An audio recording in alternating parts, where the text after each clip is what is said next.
I never thought the day would come when my own sister would kick me out of my own hotel, mercilessly, in the middle of booming music and fake laughter from people who didn't even know who I was. "Get that homeless girl out of here, she's ruining the luxury vibe." That line, coming from Emily, the little sister I had protected throughout our childhood, hit me in the face like a slap in front of the crowd. I stood frozen. Not from shame, but from pain. And what hurt even more was realizing everyone in my family knew about this beforehand, and no one stopped it. It was a September evening in Austin, Texas. The Red Cypress Hotel, the place I had poured 10 years of my youth into building from scratch, now turned into a stage for a pretentious birthday party. Emily walked into the grand lobby in a shimmering dress, arm wrapped around her new boyfriend Chase, followed by a group of people dressed like they were attending the Met Gala instead of a 30th birthday bash. I was standing at the front desk, having just wrapped up a final employee check, when she looked straight at me like I was a stain on the marble floor. "Oh my God, who let a homeless woman wander into the hotel?" she laughed, then turned to a confused staff member. "You, please handle this situation for me. This is a private party. No one is allowed to ruin the vibe." I didn't bother to respond. I just looked at her, into those eyes that showed no recognition, no guilt at all. "James." My event manager saw what was happening from a distance and rushed over, his face going pale as he realized I was being insulted by my own client. "I'm so sorry, Miss Hannah, I didn't know when they got in. Do you want me to cancel the event right now?" I just shook my head. "No, let them continue." I needed to know how many more people in this mess knew and stayed silent. The answer came faster than I expected. In the lavishly decorated banquet room, with white orchids and golden ribbons, I saw my parents, my mother wearing the dress I gave her last year for their anniversary, and my father, holding a glass of wine, chatting with Chase's family. They weren't even embarrassed to see me. They simply nodded like I was hotel staff. No one asked why I was standing quietly in the corner. No one apologized for what happened in the lobby. Emily stood in the center of the room, raising her champagne glass high. "Thank you everyone for coming, and especially thank you to my big sister, Hannah, who secretly sponsored the entire event tonight." The room erupted in applause. I stood still, numb. I had never agreed to pay a dime for this party, but looking at my mother's pleased eyes, Emily's triumphant smile, and the loud clapping around me, I understood. They had planned it all. They didn't ask, they just assumed I would pay. I pulled out my phone and texted Grace, the hotel's CFO. "Check all tonight's invoices. If there's any expense under my name that I haven't approved, freeze it. Immediately." Then I left the room. No one called me back, no one asked where I was going. It was in that moment I knew. I had never truly been family to them. I was just a walking wallet with a blood tie. 3 days after that humiliating party, I showed up at my parents' house in Lakewood, North Austin, in response to an invitation I knew was just a disguised family meeting. The 2-story red brick house looked exactly the same as it had since high school. Except for the oak tree in the yard, now cut down and replaced by a fake-looking white bench, as fake as the morals of the people inside. My mother, Carol, opened the door with a smile more formal than a bank teller's. "Hannah, you're here, come in, we've been waiting for you." Before I could say anything, she turned and walked away like I was a late food delivery. The dining table was set carefully, with the porcelain dishes my mother only brought out for Christmas, or when something serious was going on. I sat across from my father, Charles, who was tearing a piece of bread like it might save him from the conversation ahead. Emily sat slightly turned, one leg crossed, wearing a fitted emerald dress that showed off the figure she always bragged about like it was her life's greatest achievement. "You know," Emily began, raising her red wine glass to eye level, "I think this 30th birthday should be something on the scale of a reality TV show." I didn't respond. I just looked her in the eye, waiting for the performance to begin. "I've talked to some people in the event planning scene, There's a rooftop space at the Villa Blue Hotel. Straight view of the Pennybacker Bridge. We could have a suspended champagne bar, live music stage, even a floral fountain. Emily paused for effect, then shrugged like it was nothing. I looked over at my mother. She said nothing. I turned to my father. He was still gnawing on his bread. The estimated cost, Emily continued, pulling a color-printed sheet from her purse, is around $95,000. But if we want to go full-on iconic, we'll need at least $110,000. Including video production fees. And you want me to pay for that? I asked, not loud but sharp enough to freeze the room. Emily raised an eyebrow. I mean, you own a hotel. You don't really spend on yourself. You wear black all the time, drive that old Honda, but me? I'm a content creator. I need to invest in my image. This is a career opportunity. I let out a dry laugh. Oh, I thought it was a birthday. My mom set her spoon down on the plate, the sound ringing out like a warning bell. Emily's got a point. You're in a better position. What's the harm in helping your sister out just this once? I remember you once promised to always take care of the family.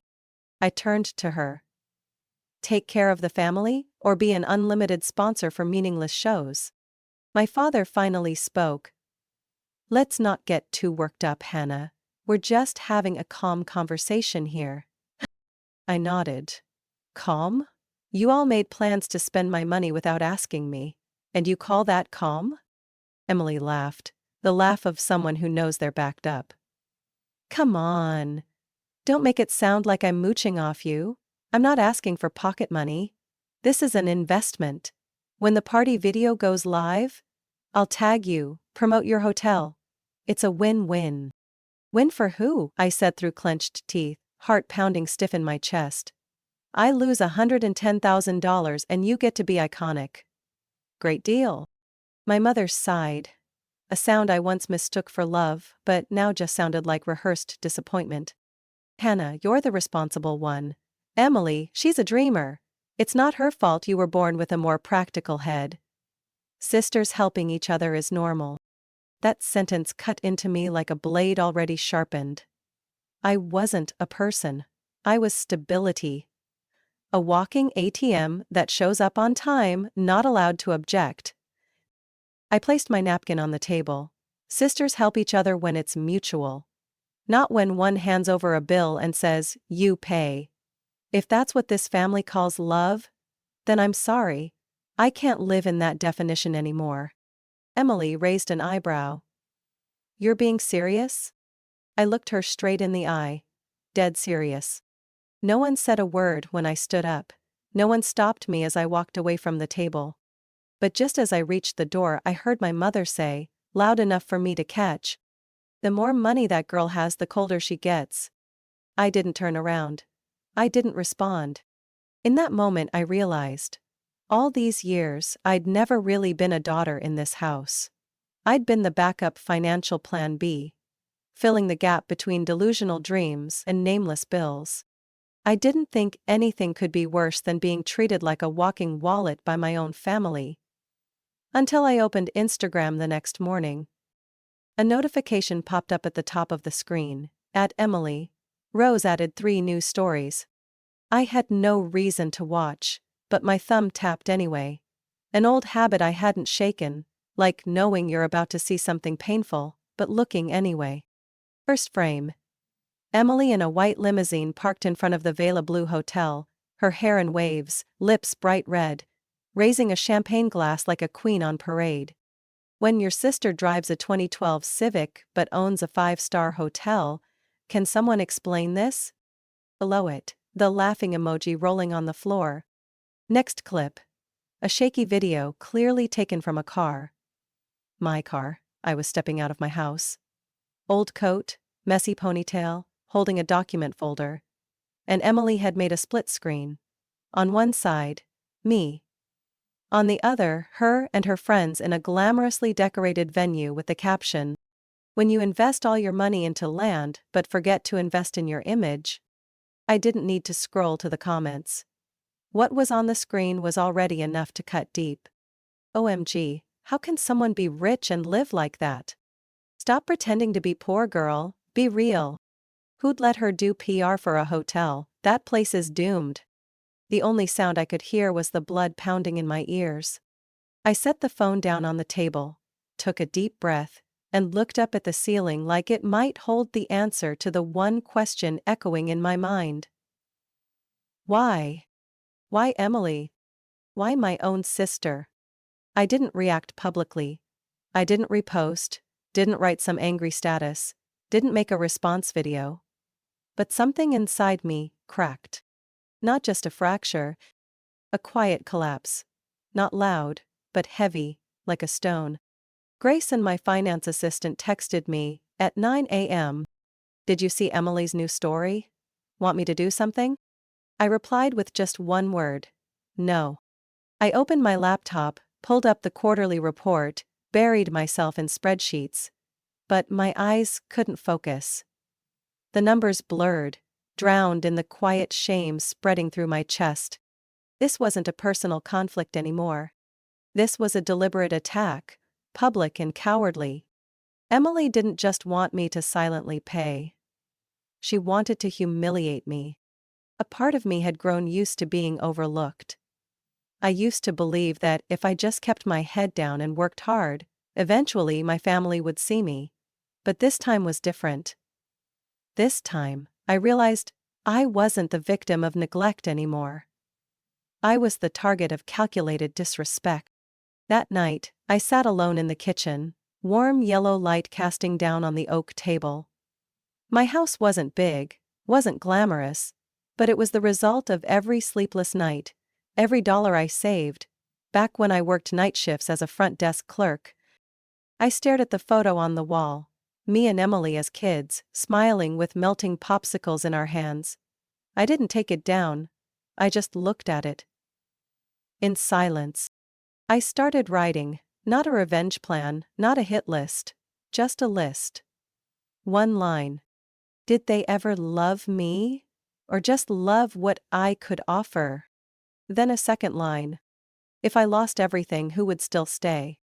I didn't have the answers yet. But for the first time, I felt like I needed to start asking. The next morning, I sent my first message in months to my attorney. I need a full review of all personal assets. Make sure no one has signing authority on my behalf.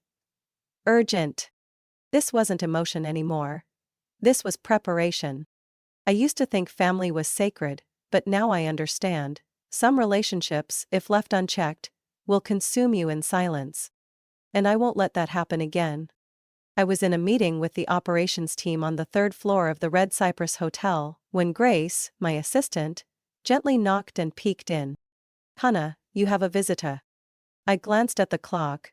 3:14 p.m. I hadn't scheduled anything. Who is it? Mrs. Carroll, Grace whispered. She won't wait in the lobby. My throat instantly went dry. Send her in, I said, my tone sharp like an order. Firmer than necessary, but I knew Grace understood. She nodded and disappeared behind the door. Less than a minute later, my mother walked into the meeting room like it was her living room. Long beige coat, oversized Coach purse looped over her arm, and a perfectly made-up face that couldn't hide the calculation behind it. Your girl Grace is very polite, she said, placing her bag on the chair across from me, then pulling out a small plastic container. I brought your favorite banana bread. Still the same recipe, with a touch of cinnamon, good for digestion. I didn't touch the container. I didn't smile. What brings you here, Mom? I asked plainly. She pulled a cream envelope from her purse and placed it on the table between us like a summons. Emily's documents, she said lightly. I thought you should look over them. I opened the envelope. Inside were 3 color-printed A4 pages, stamped by an event planning company called Valeria Events. At the top, in a flowy font, it read, Emily's 30th birthday celebration. Halfway down the second page, one line stood out in bold, highlighted in pink marker. Primary sponsor, Hannah Blake, $112,500, confirmed. I looked up. Confirmed? Who exactly confirmed this? Carol didn't flinch. Emily can't afford that event, you know that. Your father and I, we're on retirement income now. You're the only one who can help. Help? I repeated, my voice catching. You're calling? Forcing me to pay over $100,000 so my sister can show off online, helping? Don't be dramatic, Hannah, she said, smoothing the edge of her coat. No one's forcing anything, we just believed you understood your responsibility. Responsibility? I pushed the papers aside, no longer hiding my fury. Why is it always me? Emily has hands, a brain, thousands of followers. Why can't she take care of it herself? My mother sighed, the way you do when a child is being difficult. You're the successful one, Hannah. The stable one. The eldest. Just this once let Emily have her moment. You've always been backstage, supporting everyone. What's so different now? I stood up, unable to stay cornered any longer. What's different? No one asked if I agreed. No one asked how I felt. You all just made plans and sent me the bill. Don't you think that's unfair? It's not unfair, she replied, still seated, voice calm to the point of insult. It's necessary. Because you're reliable. People count on you, Hannah. You should be proud of that. I looked at her like she was speaking a foreign language. Not angry. Not bitter. Just a strange feeling from someone realizing I was never truly loved. Just used. I picked up the banana bread, opened the fridge behind me and shoved it into the freezer. What are you doing? She asked, startled. The freezer, I said quietly, where things that numb feelings belong. Then I turned back, looked her in the eyes. I'm not signing anything. I'm not paying a dime. No plans will be executed without my approval. She stood up, eyes flashing in disbelief. You've become so hard, Hannah. I nodded. Thank you for noticing. You can give Valaria Events my lawyer's contact if they need to talk. Otherwise, don't come here with more plans. I'm not a heartbeat-pounded wallet. She stared at me for a few seconds, then turned and walked out. No goodbye, no words. Just a trail of heavy perfume, and a birthday budget I never agreed to. I stood in the quiet room, sunlight slanting through the window, casting light on the colorful documents on the table. I didn't tear them. I filed them in the drawer under my desk, labeled with a red marker, evidence. This wasn't about emotion anymore. It wasn't about feelings. This was business. Wednesday morning, while I was reviewing the rooftop maintenance report for Red Cypress, Grace appeared at my office door. This time, no knock. No hesitation. In her hand was a thick manila envelope.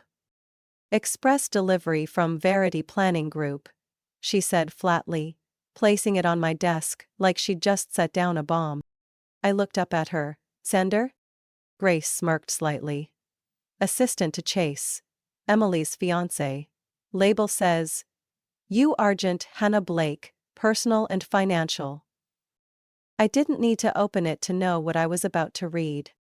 But I opened it anyway. Inside was an official booking contract from the Aria Sky Lounge, a luxury rooftop venue in the heart of the city, known for hosting extravagant events with sky-high price tags. The cover had a gold-embossed logo, thick paper stock and a faint whiff of perfume, one that didn't belong to anyone who knew the value of $1. I flipped to page 5. Under financial guarantor. Hannah Blake, sister of the celebrant. Signature, required by 11/3.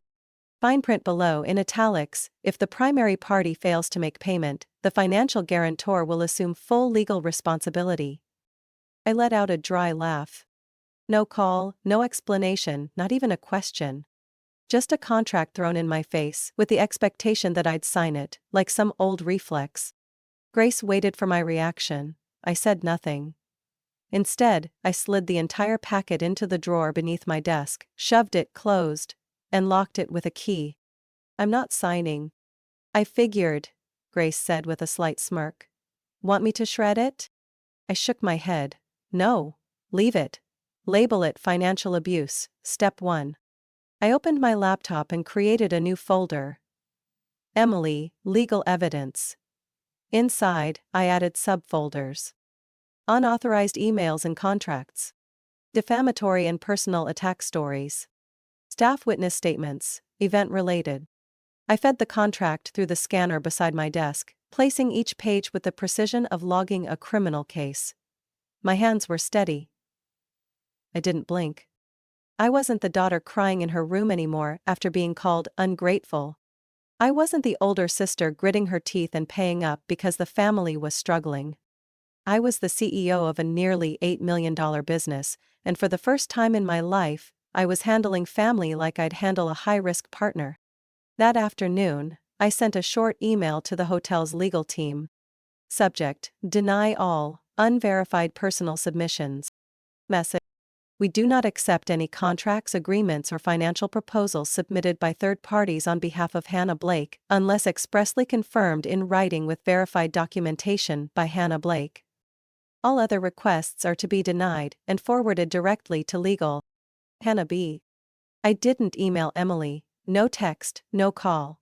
I let her wonder what I was doing. Silence, if long enough, becomes a wall. And I was building one she couldn't climb.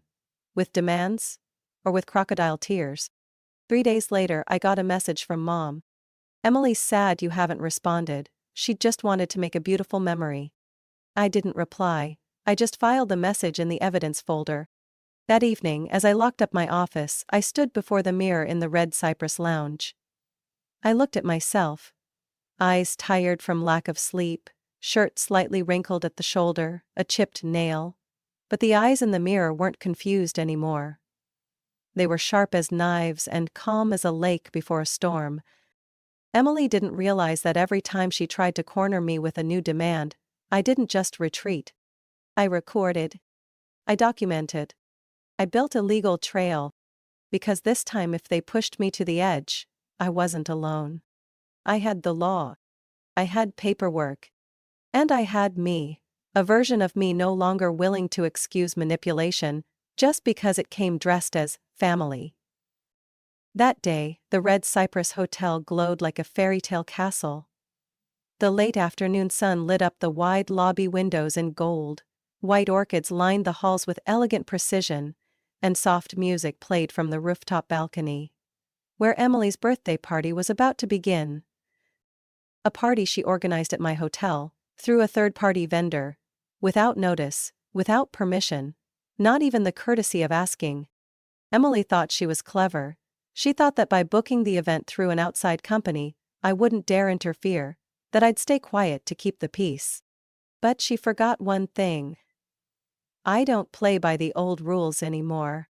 Grace walked beside me, tablet in hand showing the event schedule and guest list. She paused by the security monitor, swiped gently, then pointed to the center screen. 15 minutes ago, main lobby camera. I looked. Emily appeared, her arm locked with Chase, her new boyfriend. Behind them were Chase's parents, Mr. and Mrs. Dalton, well-known real estate investors from Houston. They walked in like they owned the place, scanning every detail like they were appraising it. Emily led them through the lobby like a self-permitted tour guide, her hand waving at the crystal chandeliers and the marble spiral staircase. I didn't need audio to know what she was saying. The chandeliers from Italy took 8 months to ship. My family's in interior design. Live. I adjusted the sleeve of my navy blazer, took a deep breath, and began descending the main staircase. Each click of my heels on the marble echoed through the lobby like a silent declaration. Heads turned.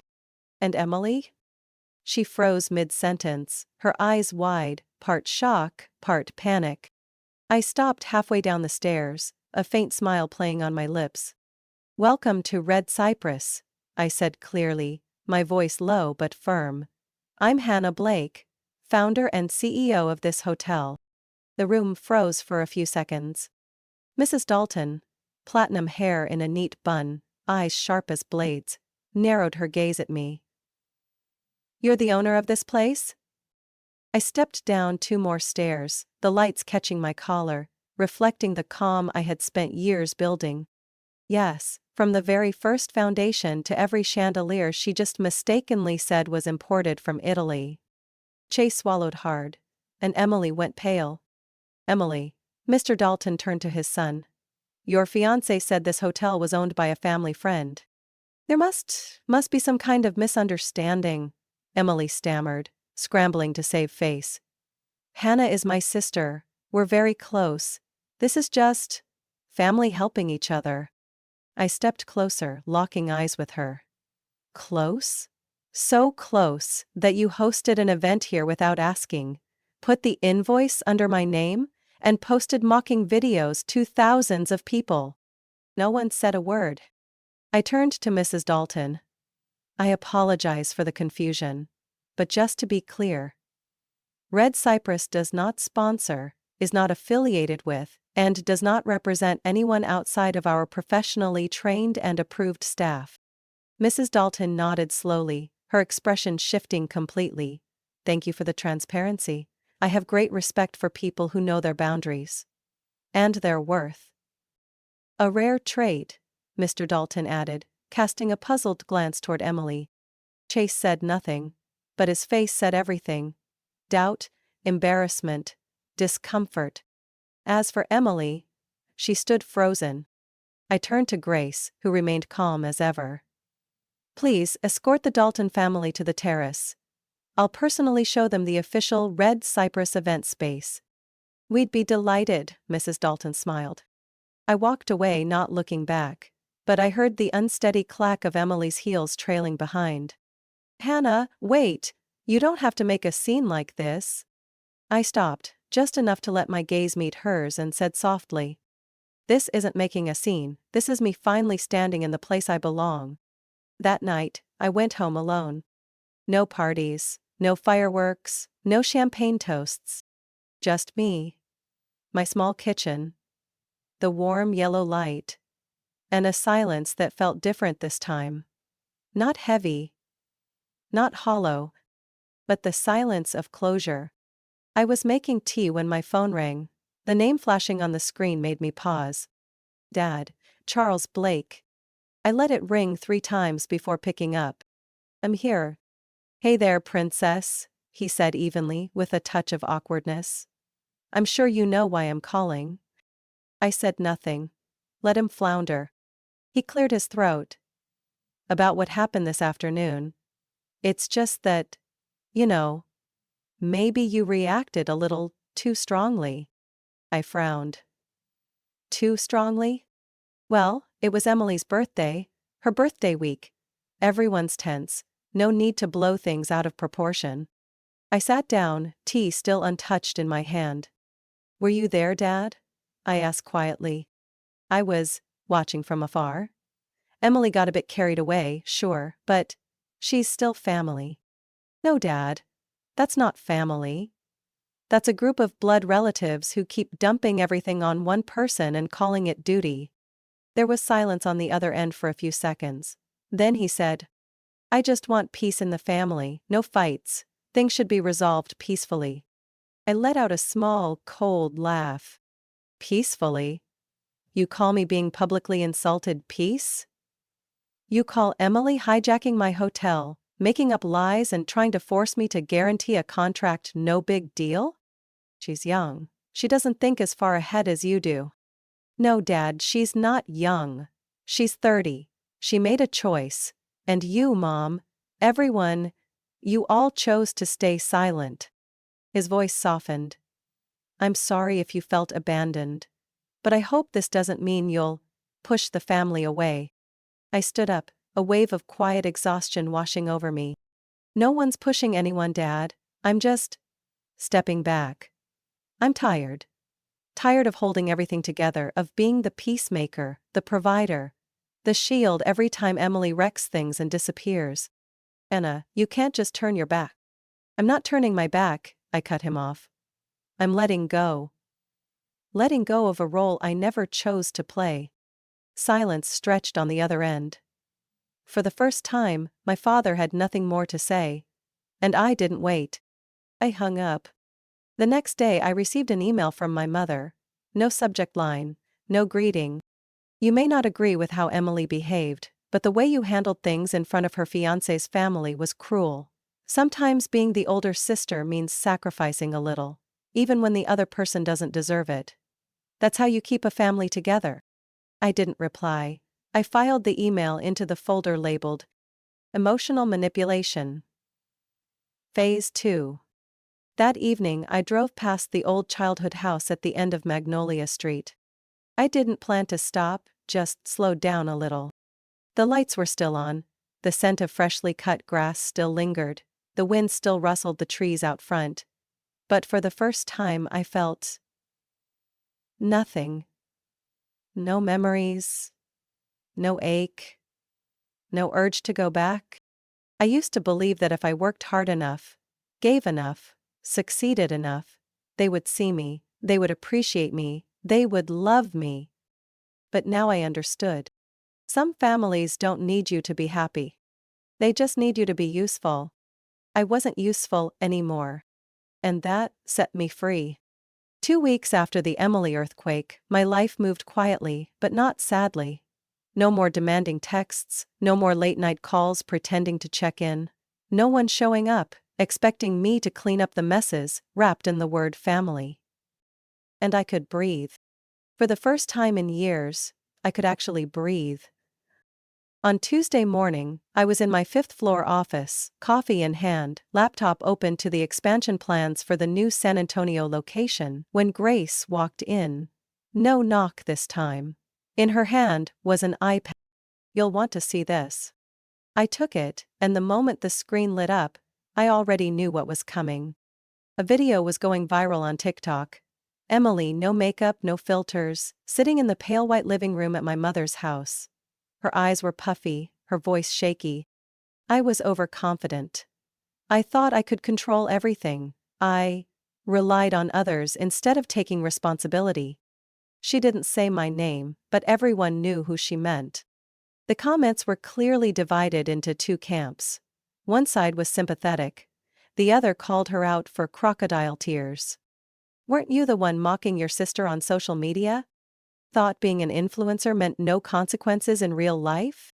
Hannah is the real woman to admire here." I didn't feel vindicated, I didn't feel pity. I just felt light. Like I'd finally set down a backpack full of stones, not because someone helped me carry it, but because I chose to let it go. Just a few days later, the media team's report showed a 17% increase in bookings and event inquiries at Red Cypress compared to the previous month. Several new partners, including the Dalton family's representatives, sent proposals for long-term collaboration. One of them wrote, "We're impressed not just by the quality of service but by the calm confidence and personal integrity of Ms. Hannah Blake. People like her make a real difference in this industry." I read that line over and over.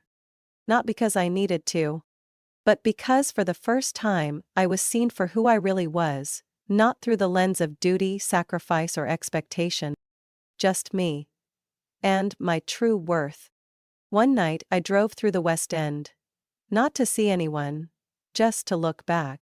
My old place, the tiny apartment I once rented when I started my business, was now a bakery.